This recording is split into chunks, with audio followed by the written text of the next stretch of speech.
pagkatapos ng unship. No, the ship method is used to remove and return the first element from an array.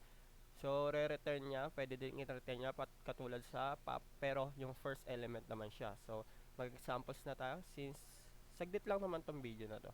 So, gawin natin is fruits.ship, then console.log fruits, then console log din natin si fruits bago natin siyang palitan, and then console log natin yung pwede natin gawin ganito, cons ship fruits, yung parang tinanggal natin, equals natin sa yan. So pwede natin ganito rin, then ano na natin, node script. Yan, kung mapapansin nyo, may melon dito, then tinanggal natin si melon, then naging dalawa na lang siya, and then ito yung tinanggal natin, no? So ganito lang naman si ship.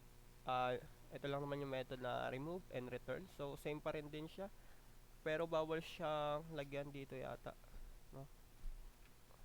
Bawal natin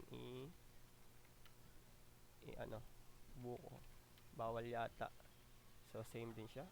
So ganun nga, sa unahan lang yung tinatanggal niya. So thank you, ito lang yung ship.